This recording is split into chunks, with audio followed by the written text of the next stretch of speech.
greater problem. What do you mean by that? There's a financial problem. There's an imbalance problem. There are basically five big forces through history that drive everything. First, there's the money, credit, debt, economic cycle, in which there's a building up of debt in a cyclical way that becomes too large, and we're going to have problems. We're going to have a government debt problem. Maybe we can get into this. The second big force through time is the internal conflict force. The left and the right, differences in wealth and values causing a conflict that we're seeing it changing our political order. So the first is changing our monetary order. The second is changing our political order internally. And then the third is the great world order, how countries deal with each other. When there's a rising power challenging an existing power, and now we are going from multilateralism, which is largely an American world order type of thing, to a unilateral world order in which there's great conflict. And the other two factors all through history have been acts of nature, droughts, floods, and pandemics. And number four is technology changing. And how they are coming together are the main forces behind this. For example, there can't be imbalances anymore in that environment. Do you think that President Trump's tariffs are exacerbating what you are describing, this complicated mix of challenges that the world is facing? I think it's just a function of how well they're handled. You know, it's a reality that it's a desire to bring in tax revenue from that. It's a reality that we would like to build manufacturing and jobs here. This is a reality. That's how that's done, whether that's done in a practical way, whether that's done in a stable way, whether that's done with quality negotiations in which that's a mutual problem, or whether that's done in a chaotic and disruptive way that produces great conflict, makes all the difference in the world. Based on what you're seeing right now, do you think that these tariffs are being carried out in a practical way or a chaotic way? I think we'll see. So far, very disruptive. Right? And so we don't know what the numbers are. But that could be part of a process, right? It depends where we are at the end of the 90 days. Because what was put there is like throwing rocks into the production system. And those impacts would be enormous in terms of the efficiency of the whole world, great cost. I want to ask you about something that's on a lot of people's minds, your predictions for the future. And I want to start with the R word. I know you think this is just a piece of it. Of course, I'm talking about a recession. Do you think it is likely that the United States will dip into a recession because of President Trump's tariffs? I think that right now we are at a decision-making point and very close to a recession.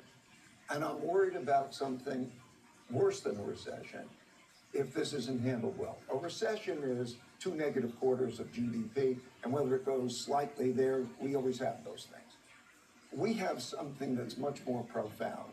We have a breaking down of the monetary order. We are going to change the monetary order because we cannot spend the amounts of money, so we have that problem. And when we talk about the dollar and we talk about tariffs, we have that. We are having profound changes in our domestic order, how ruling is existing. And we're having profound changes in the world order. Such times are very much like the 1930s. I've studied history, and this repeats over and over again. So if you take tariffs, if you take debt, if you take the rising power challenging the existing power, if you take those factors and look at the factors, those changes in the orders, the systems, are very, very disruptive. How that's handled could produce something that is much worse than a recession, or it could be handled well. Let's take the debt situation. I'm sorry, go ahead. Well, very quickly, because I want to be very specific about what you mean. You're saying worse than recession. You're saying this is reminiscent of the 1930s. We should tell our viewers you correctly predicted the 2008 financial crisis. What is your prediction for where the country is headed right now? Right now, we're at a juncture. Let's take the budget. If the budget deficit can be reduced to 3% of GDP, it will be about 7%. if things are not changed. If it could be reduced to about 3% of GDP, and these trade deficits and so on are managed in the right way, this could all be managed very well.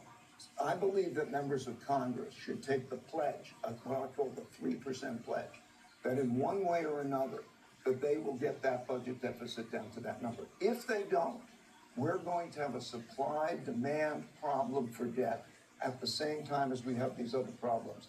And the results of that will be worse than a normal recession. So and just to follow up on that point, worse than a recession, you're talking about the 1930s. What specifically are you warning of? Are you saying that it could be as bad as a depression? What's your biggest fear? The value of money. What is a storehold of wealth? That is a bond.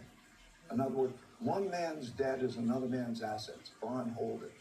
And so we're going to be in a situation where if that storehold of wealth is in jeopardy because there's too much supply and demand and so on, and we have a monetary inflation, we will have great disruptions. And that could be like the breakdown of the monetary system in 71. It could be like 2008. It's going to be very severe. I think it could be more severe than those if these other matters simultaneously occur. Imagine if we have a downturn politically and an international conflict. And what's worst case scenario that you're warning of? To be very specific, to put it into terms people can very understand. specific, the value of money, internal conflict, that is not the normal democracy as we know it, and international conflict in a way that is highly disruptive to the world economy and could even be a military conflict, just as these breakdowns have occurred before. You know, we have a new order that began in 1945, a new monetary order and a new geopolitical order. And these go in cycles that can be measured.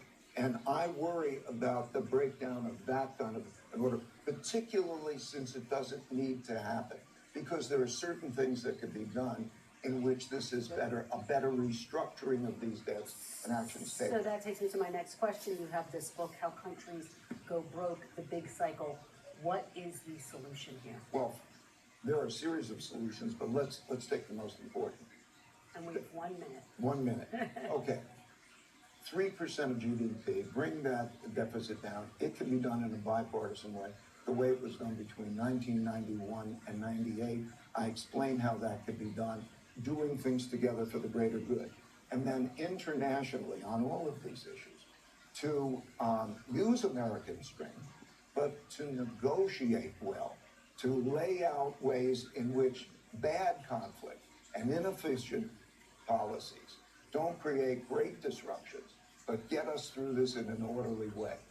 All right, Ray Dalio, thank you so much. Your book, How Countries Go Broke,